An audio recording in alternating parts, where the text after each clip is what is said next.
Qual é melhor, o drone ou o pulverizador autopropelido? A pergunta parece simples, mas a resposta errada trava capital e atrasa a aplicação na janela certa. Uniporte e outros autopropelidos dominam a escala terrestre. Drones da DJI e similares entram forte no campo nos últimos anos. Cada um ganha em cenários diferentes.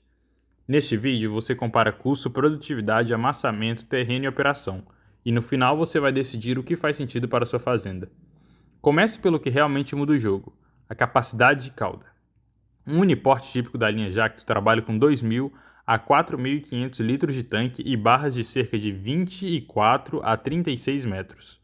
Um drone agrícola comercial fica na faixa de 20 a 100 litros por voo. Isso não é um pequeno detalhe.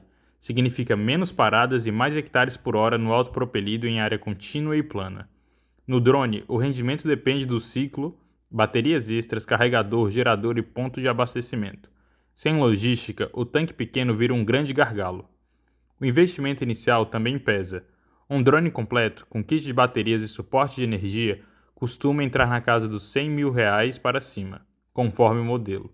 Um autopropelido novo, de porte comercial, é outro patamar, várias vezes esse valor, somando máquina, manutenção diesel e estrutura, podendo passar até dos R$ 2 milhões. Estudos de viabilidade mostram os dois caminhos rentáveis em prestação de serviço, mas com perfil diferente. O autopropelido tende a gerar mais valor absoluto em grande volume de hectares. O drone costuma ter payback mais rápido e menor risco de capital quando a operação ainda não exige escala máxima.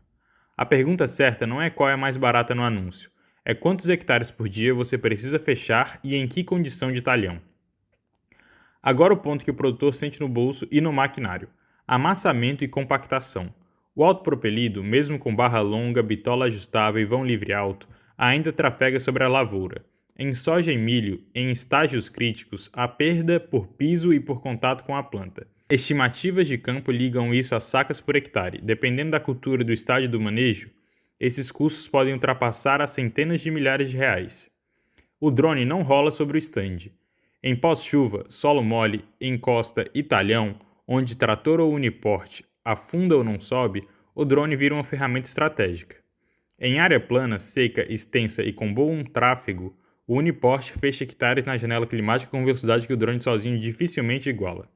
Já na qualidade de aplicação, os dois podem ser excelentes ou ruins, dependendo da forma como forem usados. No autopropelido, o que manda é regulagem de ponta, pressão, velocidade, altura de barra e taxa. No drone, dose por hectare, tamanho de gota, altura de voo, vento e sobreposição das faixas. Drift e clima afetam os dois. O drone costuma ser mais sensível a vento forte. E atenção à bula: nem todo defensivo está autorizado para aplicação aérea remota. No Brasil, drone exige conformidade com ANAC, DCEA e MAPA, incluindo treinamento e registro conforme o caso. Autopropelido tem sua própria lógica operacional e de segurança, mas não carrega o mesmo pacote aéreo. Quando o autopropelido tipo uniporte costuma ser a escolha principal, quando você trabalha com grandes áreas contínuas, um relevo favorável, várias aplicações por safra em volume alto e a necessidade de hectares rápido na janela curta. Os prós do autopropelido são autonomia de cauda, produtividade horária alta, operação contínua no diesel, robustez em rotina intensa. Os contras: investimento alto, amassamento e compactação, dificuldade em área encharcada ou muito irregular, maior complexidade e o custo de manutenção da máquina. E quando o drone costuma ser a melhor escolha? Propriedades menores e médias, talhões recortados, bordaduras, focos localizados, relevo, pós-chuva, culturas e estágios em que o amassamento dói no resultado.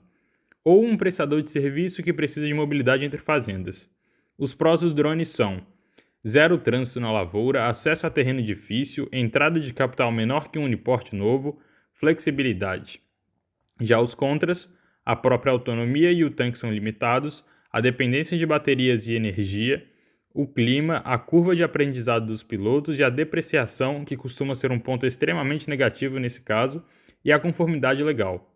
Na prática, muitos produtores costumam usar os dois: uniporte ou outro autopropelido para o miolo da área à escala, e o drone para o que o terrestre não fecha bem: beirada, curvas, varras, encosta, correção pontual e janelas em que a máquina pesada estraga ou não entra. Se a área for pequena e irregular, terceirizar o drone, na faixa de R$ 90 a R$ 120 por hectare em muitas regiões, conforme o mercado local, pode testar o benefício sem comprar nada. Se a fazenda já roda milhares de hectares com janela apertada, abrir mão do autopropelido só por moda do drone, em geral, é um erro operacional. Escolha pelo mapa da fazenda, pelo volume diário e pelo custo real por hectare, incluindo perda por amassamento quando ela existir. Área grande, plana e intensa, priorize o autopropelido e avalie drone como um complemento. A área menor, irregular ou sensível a piso, priorize drone e só suba para o uniporte se a escala e o terreno pedirem. E você? Hoje a pulverização da sua região sofre mais com amassamento, janela curta, relevo ou custo de máquina? Comenta aí embaixo, curta o nosso vídeo e nos siga para acompanhar os próximos vídeos. Até mais!